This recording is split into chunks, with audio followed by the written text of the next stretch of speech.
You know, when you think about those pyramids at Giza, Yeah. just their sheer presence after all these centuries. Mm-hmm.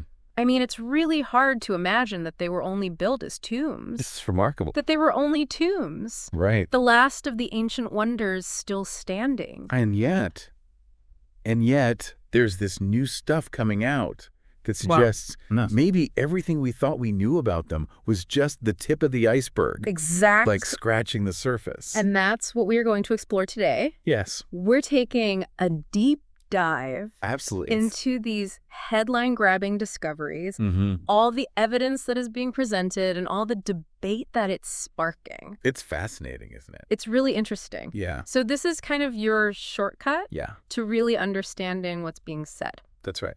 So we've been digging through these initial reports. We've been looking at some of the online discussions Yeah. where experts and all kinds of enthusiasts are weighing in. And I think what's interesting right off the bat is this tension, Yeah. this sort of excitement Yeah. about this maybe monumental find, Yeah. and then this really kind of like firm skepticism, Pushback. pushback, yeah, A lot of pushback. coming from a lot of people within, you know, the scientific community. Which we always have to take seriously. Absolutely. So that tension, I think, is really important. Mm. So let's just sort of start by setting the scene. Okay. What are they saying they found? Yeah. What are these claims? Okay, so we have researchers Right. from the University of Strathclyde In Glasgow. in Glasgow and the University of Pisa In Italy. in Italy, Zoo. and they're It's using anti-technology. some serious tech. Yeah. We're talking satellite radar, Mm.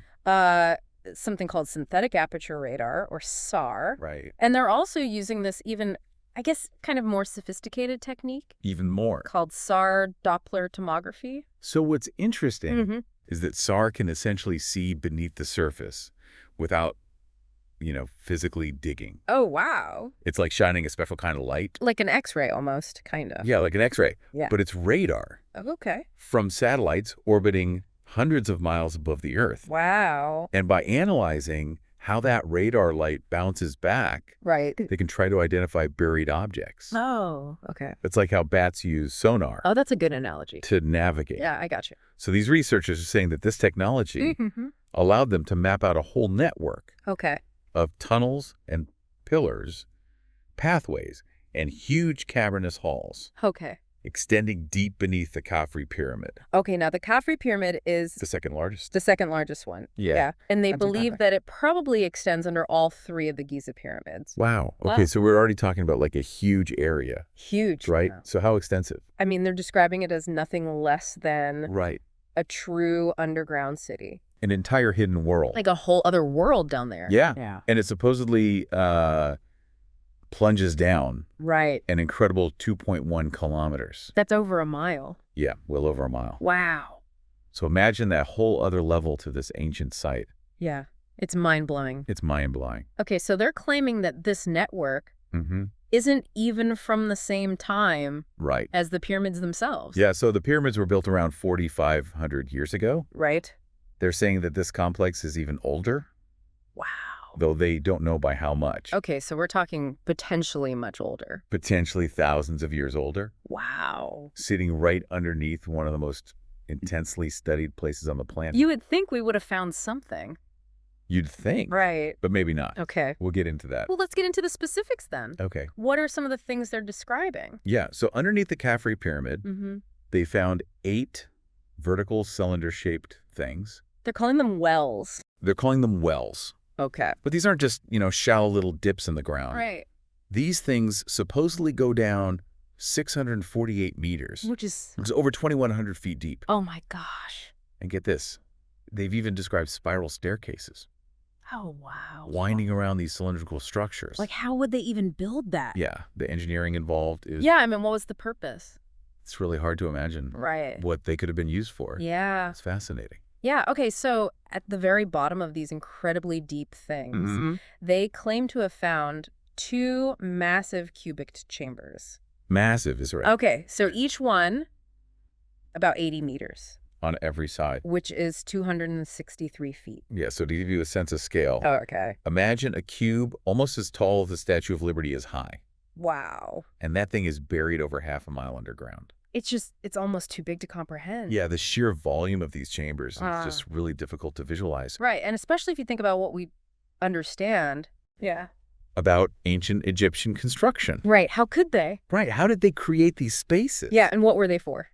Right, big questions. Yeah. Okay, so then with the middle pyramid? Yeah. What's going on there? Well, they're also reporting Okay. these geometric passages that seem to connect 5 unknown structures at its base. So they're connected in a geometric way. Yeah, like in a pattern. Oh, okay. So again, we don't know what these things are for. Right. But the fact that they appear to be linked in this very deliberate way suggests some kind of intentional design.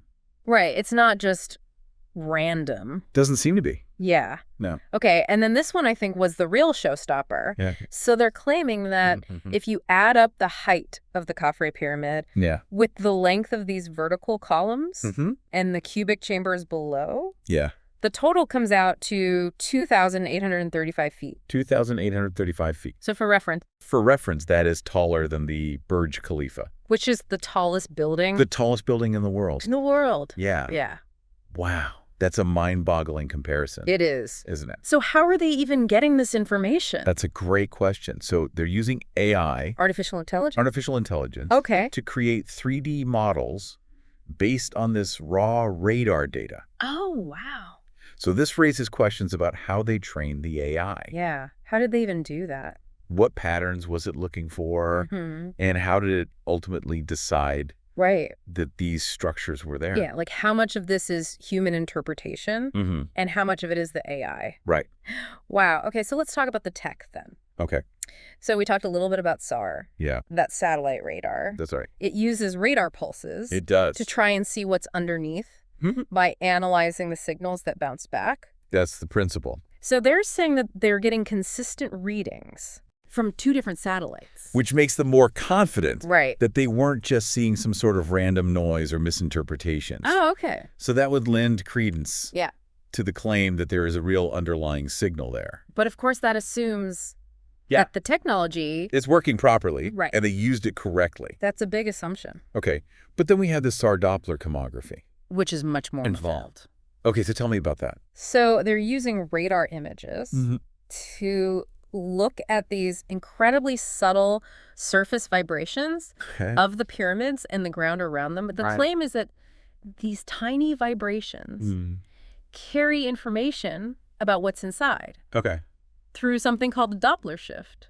Oh, the Doppler shift. You know, like when an ambulance drives past? Oh, yeah. And the pitch changes? Right. That's the Doppler shift. Okay. So they're claiming they can use that. Oh, wow. In this way. To map these things. I mean, it's so subtle, though. Yeah, this is where the scientific questions start to come up. Right, because it's one thing to use vibrations to study earthquake waves or magma chambers. Things that are very active. Right. Yeah. But these pyramids have been sitting there for thousands of years. That's right. So, okay, so we've got these amazing discoveries. Yeah. This really sophisticated technology. It's only natural to start speculating. Right. And I know there's been a lot of it. Oh, yeah. People are going wild with this. So, like, what are some of the theories? Well, one of the more dramatic ones is that this underground city was some kind of refuge. Okay. A safe haven. For who? Ancient kings, or maybe even a whole civilization. Wow. To escape some kind of cataclysm. Okay. Like a real Armageddon scenario. Right. So they went underground to survive. Yeah. Wow. Which sounds very... Way out of a movie. Yeah, it does. Okay. But, you know, we always have to remember that there's a difference between exciting speculation and conclusions. Yeah, that are based on evidence. Based on real evidence. Okay, so then there's how these new claims are being linked to these long-standing alternative theories about the Giza Plateau. Okay. So take, for example, the idea that the pyramids are laid out to mirror the stars in the Orion constellation. Oh, that's Robert Bauval. That's Robert Bauval. Yeah. He's been championing that idea for years. Right. And that alignment was supposedly most precise around 10,500 years ago. Right. Which would mean the pyramids are far older than we currently think. Okay, so that's interesting. Yeah, very interesting. No, they have this other older structure that might support that. Yeah. Okay, and then what about... And then you have the Sphinx. Right. facing the constellation layout. On the vernal equinox. On the vernal equinox. So Graham Hancock and Robert Choate, they've argued that erosion that we see on the Sphinx. Yeah, all that weathering. It's not just from wind and sand. Right. But it's from like long periods of heavy rain. Yeah, torrential rain. That Egypt just hasn't experienced. For like 10,000 years. For thousands of years. Yeah. So that would also suggest an earlier date. Much earlier. Okay. So that's another piece of the puzzle. Yeah. And then Hancock also has that whole thing. Oh, yeah, with the math. Yeah. He loves his math. Yeah. So those relationships. The dimensions of the Khufu pyramid and the dimensions of the Earth. And he even links it to like the sun's cycle through the zodiac over like 43,200 years. Yeah.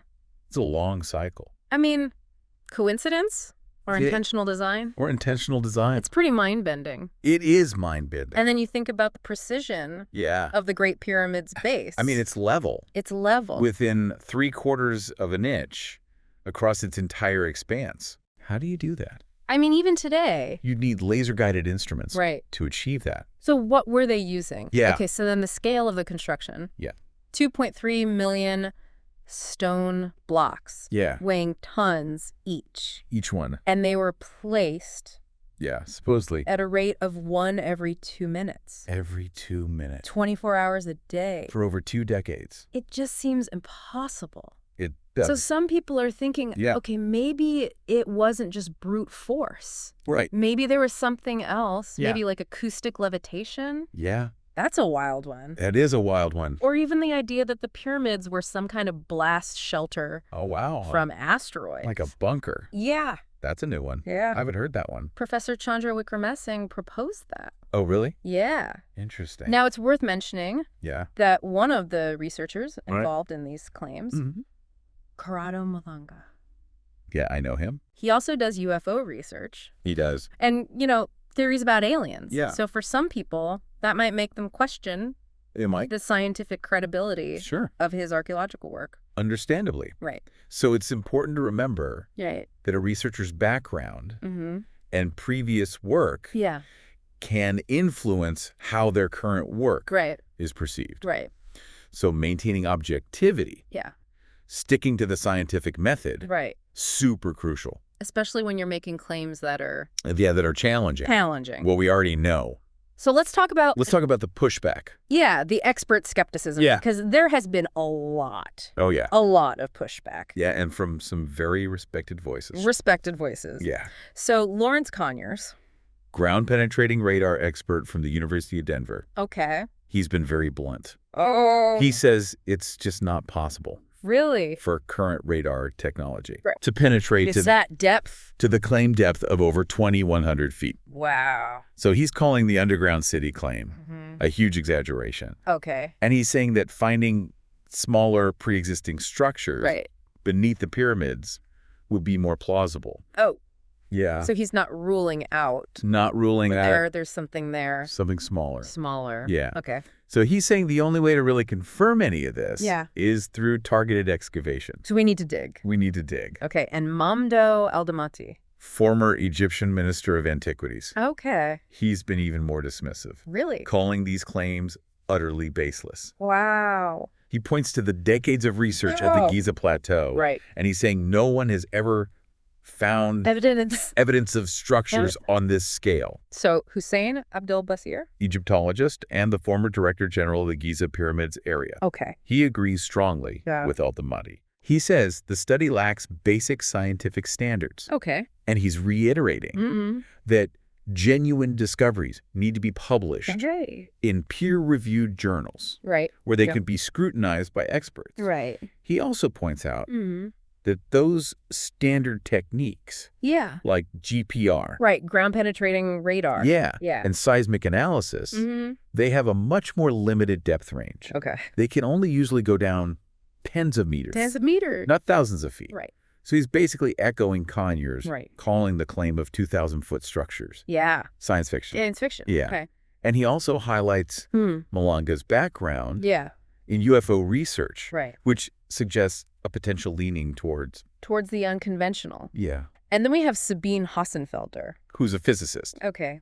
And she has expressed strong doubts about the 𝂀𓋹𓁈𓆠𝅆 tomography. Okay. So she points out that in a previous paper from 2022, Right. that used the same technique. Okay. There was no clear link Really? between the tomography images they produced and the known internal structures. Wow. So they tried it before. They tried it before. And it didn't work. And it didn't really work. Wow. So that paper faced a lot of criticism. Right. Because it didn't really provide a reliable way to identify structures from the images. Okay. And she's also concerned about the reliance on AI to identify the structures. Without explaining how the AI was trained. Yeah, without a clear explanation of how the AI was trained. So we're back to that black box problem. So we don't really know, what the AI was seeing. It is looking at and how it came to that conclusion. Right. She's also questioning whether there would even be measurable vibrations. At those frequencies within the pyramid, that would even allow for this kind of mapping from space. Right. And she also finds the idea of these enormous pyramids being built on pillars to be structurally questionable. Very questionable from an engineering perspective. Right. Like, how would that even work? It doesn't make a lot of sense. And again, like 𝂀𝑋�𝅆𝅆, she also notes Malanga's past affiliations and unconventional theories. Okay, so we have a stark contrast. We do. Don't we? Yeah. We have these astonishing claims about a massive ancient complex. That could rewrite history. If true. If true. And then we have strong skepticism. Strong skepticism. The scientific community. Scientific community. Citing all kinds of issues. That's right. So it's a real head scratcher. It is. So I think we've given our listeners a good overview. A much clearer picture of these claims. The technology, the interpretations, and the points of contention. Yeah, the debate. The debate. It's important. Absolutely. And, hopefully this has given some people some food for thought. Yeah, some real aha moments. Absolutely. So just to recap. The scale of these alleged structures. Depths. The incredible depths. The fact that they might be older. Than the pyramids. By thousands of years. Yeah. And then the connection to these broader mysteries. The pyramids and ancient civilizations. Yeah, it's all very compelling. It's so interesting. Yeah. And we know that our listeners have different backgrounds. Right. Different levels of expertise. Absolutely. So we really tried to explain this. In a way that's... In a clear way. Yeah, clear and accessible. Without getting overly technical. We don't want to bore anybody. No. No.